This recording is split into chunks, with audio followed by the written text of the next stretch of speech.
최근 중국의 상황이 몇십 년을 후퇴했습니다. 서민들의 경제가 망가지고 우리가 상상하는 것 이상으로 바닥을 기고 있는데요. 혹시 여러분 소확행이라는 말을 기억하시나요? 몇 년 전에 유행했던 말로 작은 것에서 행복을 찾는다는 의미입니다. 지출을 줄이면서 그 안의 범위에서 작은 소비를 통해 일상을 살아가는 젊은이들 사이에서 나온 말인데요. 현재 중국은 소확행을 이미 아득하니 넘어서서 일명 무확행을 지나고 있습니다. 이는 젊은이들이 자금이 없다 보니 노인들이 할 법한 일들을 하는 것입니다. 최근 중국 젊은이들의 트렌드에는 복고풍 스타일 소비가 증가하였습니다. 복고풍 스타일에는 일반적으로 노인과 연관되어 있으며 여기에는 저렴한 지역사회 매점에서의 식사가 포함됩니다. 이러한 식사는 지역사회나 지자체에서 노인들에게 제공되는 식사인데요.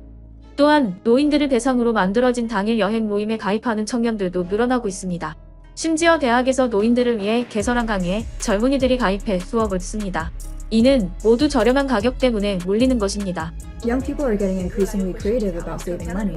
They're no longer chasing big brands, but focusing more on practicality and value for money.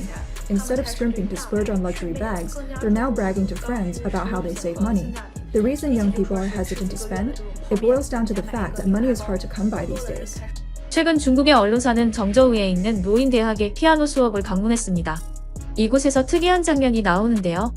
그것은 바로 24살의 여성이 평균 나이 75세의 수업에 같이 참여하고 있는 것입니다. 해당 장면에 취재를 하던 리포터도 놀랐는데요. When we first advertised our piano classes, they were aimed at the elderly, hence names like senior piano classes or piano university for the elderly. Surprisingly, we've seen a lot of young people showing interest. Now, our classes have a mix of both the elderly and the young, each making up about half of the class. 이러한 모습은 올해 들어서 심각해지고 있습니다. 최근 대학 졸업자들 사이에서는 실업이 만연합니다. 2023 has been a year of widespread unemployment, especially among recent college graduates. It has left many students and their families anxious. It was supposed to be a year for Gen Z to reshape the workplace, but many can't even get a foot in the door. For a typical job with a monthly salary of just over 3,000 yuan, around $416, there are thousands vying for just one position. That's the current state of employment in China. 중국 정부에서 발표한 공식 보고서에는 청년 실업률이 20%에 달한다고 명시되었습니다. 하지만 내부 전문가들은 청년의 절반이 백수라고 주장하고 있습니다. 이마저도 더는 공개하기가 창피했는지 수치 공개를 중단하기까지 하였습니다. 내 첫 직장은 임금이 낮고 야근을 자주 하고 쉬는 시간에 교대 근무를 해야 하고 주말도 못 쉬는 그런 직장이었습니다. 나는 다음 직업을 찾지 못했지만 그만두기로 결정했습니다. 그 후 2년 동안 실직을 하게 되었고 그 기간 동안 국가고시, 도고시, 직업고시를 준비했지만 매번 탈락하여 꽤 괴로웠습니다. I'm a 2023 graduate, newly out of school, and I feel like I've already had my first breakdown. I became unemployed and can't find a job. My rented apartment lease is expiring, and with no job or income, I'm still hunting for a new place to live. To top it off, I feel like my time at university was a waste. I've been job hunting recently but can't seem to land one. I need to eat and survive, so I'm trying to find work in my field of study, but the jobs I find only pay about 800 yuan a month. I'm really upset and crying because I feel like the 4 years at university didn't really amount to much. On one hand, I feel like I haven't lived up to my parents' expectations, and on the other, I feel like I've wasted their money and efforts. I really can't find a job. Since I have been unemployed for more than half a month, I've submitted my resume to dozens of companies every day. I even spent more than 60 yuan for a job hunting subscription. I refresh my resume every day, but it is of no use. Everything is in vain. Either it has been read and cannot be answered, or it is not read at all. I have absolutely no idea what to do. I keep a brave face, but I'm afraid that I won't be able to find a job before the new year. So what should I do when I go home during the new year? I'm even more afraid that I won't be able to find a job even after the new year. I feel that I'm unable to accept it. I studied hard for more than 10 years. Could it be that the final outcome will be me being unemployed? Hello everyone, I'm a graduate of the class of 2022 and I'm a victim of the times. I thought it was difficult enough to find a job last year, but it turns out it is even harder this year. As soon as I go online, I see that all the 2023 graduates are in distress. You still can't find a job after you graduate. I graduated from an elite university. I went to look for a job before graduation. I think I submitted my resume to 100 companies, and then I took the written test for about 10 companies. From 15 to 20 companies, I failed every time. I even doubted myself in the end. I studied hard for more than 20 years, but couldn't find a job after I came out. I didn't dare go home and tell them. They all thought after I graduated I'd be living the good life. But what's the use of a prestigious school? I'm still starting from scratch. 적어도 이 졸업생들은 사정이 나은 편입니다. 일단 잘 곳이 있고 다시 도전할 의지라고 있으니까 말이죠. 하지만 현재 중국의 대도시에는 젊은 노숙자들이 늘어가고 있습니다. 대학생일 때는 그나마 기숙사에서 지낼 수 있었지만 졸업 후에는 말 그대로 잠잘 곳도 없어진 것이죠. 过得能有多凄惨？而他现在无处可去，只能睡在公园的马路上，因为没有地方洗漱，他只能用公共场所的自来水洗脸。虽然不是很卫生，但他也没有其他办法。洗完后再用袖子一擦就完事了，连一个完整的家庭都没有，所以他必须得面对残酷的世界。没有牙刷，他只能用公园的杂草来刷牙，这样可以有效的去除异味。而他到现在已经3天没有吃过饱饭。 그렇다면 중국인들은 어떻게 생각할까요? 경기가 침체되고 있고 내일도 일을 계속할 수 있을지는 아무도 알 수 없다. 자신을 보호할 수 있는 유일한 방법은 한상의 도박을 하는 대신 탈출구를 남겨두는 것이다. 지금 공무원 시험을 치른다면 특히 비개발 지역의 경우 2, 3년 후에 월급을 못 받을지도 모른다는 각오를 해라. 내가 뭘 좋아하는지 모르겠고 내 장점도 모르겠고 나 자신에 대한 절실함을 가지고 있거나 지속할 수 있는 취미를 가진 분들이 부럽기도 해요. 아직 우리 사회는 동착점에 도달하지 않았다. 가장 먼저 주목해야 할 것은 실업률의 증가가 아니라 범죄율, 특히 경미한 범죄의 급증이다. 길을 가다 잠금 해제된 차를 발견하면 훔치는 사람이 있다. 놀라운 점은 우리 회사는 왜 젊은 사람을 더 채용하지 않는 걸까요? 지금은 혼자서 3명이 해야 할 일을 하고 있습니다. 사람이 너무 많고 학교에서는 취업에 필요한 기술을 가르쳐주지 않고 회사에 나가면 할 수 있는 일이 없다는 걸 알게 됩니다.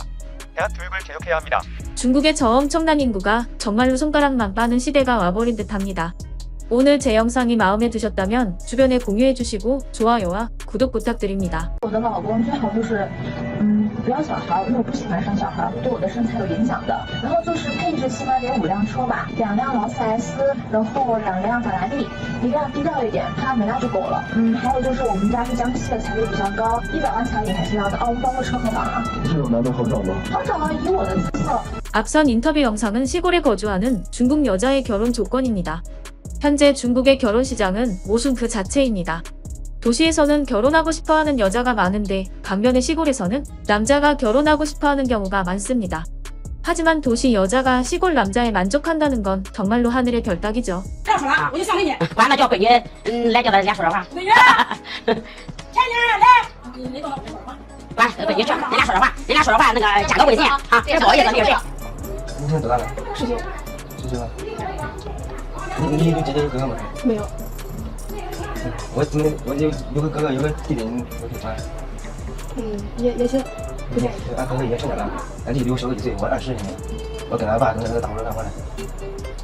家庭条件还可以，要不然咱加个微信。拿回来加。你看有点洋卖的吗？我这挺好的。要不你干嘛说吧？我上班。我没有上班。还上班没？不上了，上班到干啥？现在找对象相亲的有什么要求呗？就一个要求。啊？就一个要求。啥要求？得给俺弟弟买个房子。给你弟弟买个房子？你弟弟多大了22。他是干什么的？干厨师。他干厨师，哦，还得给你弟弟买个房子才能给你结婚。我看你有钱吧？我一个月4、5千块钱，就是不想买房子，从家里盖个别墅。还是从今年买了房子。哦，你这要给你结婚，咱得买套房子吧？还得给你弟弟买房。那你弟弟要是结婚，咱还包办了，有啥？听人家就是说把你教坏了吧？俺今年这边结婚很便宜，基本上都是3万1800，媳妇领回家。 지금까지 영상을 보면 여자들이 막무가내인 것처럼 보이시죠? 그 이유는 앞선 영상의 여자들 나이가 어리기 때문입니다. 그래서 아직은 기회가 있다고 생각하는 거죠. 그러나 어리지만 오히려 여자 쪽에서 급한 경우가 있는데요. 바로 재혼이거나 아이가 있는 경우입니다. 그렇다면 도시에서 살고 있는 여자들은 어떨까요? 앞선 시골 여성들과 같은 모습을 보여줄까요? 도시에 사는 중국 노처녀들의 모습을 담은 프로그램을 소개해드리겠습니다. 大概1.75米以上，政府单位呀，然后或者是那个开公司的呀，这些，然后反正是有较好的学历，这就没有那么多要求了。楠楠今年38岁，在一家外企工作，长头发、大眼睛，性格也挺好。因为前几年有过短暂的恋爱伤了心，眼看着身边的同龄人都结婚生子，楠楠这一下也着急。终于有一天机会来了，她偶然间接到了婚介中心打来的推销电话，就是7万块钱，大概介绍6位。可转念一想，这么高昂的会费，想必见到的异性也是很优秀的，所以她一咬牙，东拼西凑，把钱凑齐了。楠楠在交了会费之后，就眼巴巴地等着爱情到来了。可谁曾想，这过程却是有些磕绊。你见的第一个男人是什么样的条件和形象？刚跟第一个男会员见面的时候，楠楠还一直憧憬着爱情的到来，尤其是男会员的各方面条件都很符合自己的理想对象，想着会有进一步发展。结果事情突然来了一个急刹车。聊的过程呢，就3、4天时间吧，就忽然就觉得不合适，我也不知道是为什么就不合适了，就突然不回复了。楠楠说，在那之后，她又陆续见了3、4个人，但是都只是停留在加微信的那一步。那女生跟这个男生肯定得接触3到4次，才能判断他喜不喜欢这个男生。专业数据上来分析的话，这种男生就是已经超过35岁了。超过35岁的男生本来的荷尔蒙就没有那么强，就是因为你要知道，35岁之前男生主动的点是因为那个时候是有荷尔蒙在顶着，35岁之后荷尔蒙是走下坡道的。你想让他主动的话，这个其实很困难。对的，这个我们之前我觉得我们老师也给你讲过，说理论上的，我们有很多这种相应的东西去帮助你去拿到结果。他觉得自己条件也不差，自己想选择优质的男朋友没有错。我们建议楠楠自己也要有一个正确的婚恋观，不能一味的只从对方身上找问题。他是能匹配到合适你要求的男士，我只能是给你提供人，但是我不能给你提供的是说让你走上婚姻这条路。这个姐姐40岁了，竟然还没有恋爱过一次，仍然在相亲市场里寻找着合适的对象。大多数男方一听说她已经40岁了，根本连见面的机会都不给。好不容易有一个年龄相当的大龄男青年愿意见面了，可是他的态度却让对方有点难堪。首先第一次见面就迟到了。是吗？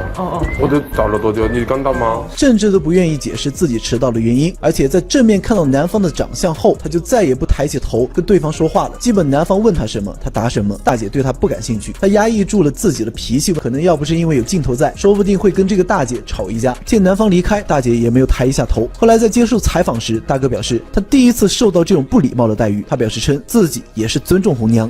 这次相亲结束，大姐就哭了。接着她就跟红娘表示称，因为她去世的爸爸是知识分子，也就是说她其实非常想找一个类似她爸爸那样的人。 그렇다면 중국인들은 이런 사회 현상을 어떻게 생각할까요? 2년만 더 기다려서 합치면 결혼 시장은 좋아질 것이다. 이제 겨우 40살, 아직 어리시네요. 성격이 안 좋아도 상관없어요. 성격을 좋아해주는 남자를 고집하셔야 해요. 이모. 무슨 일이 있어도 가장 기본적인 예의는 지켜야겠죠?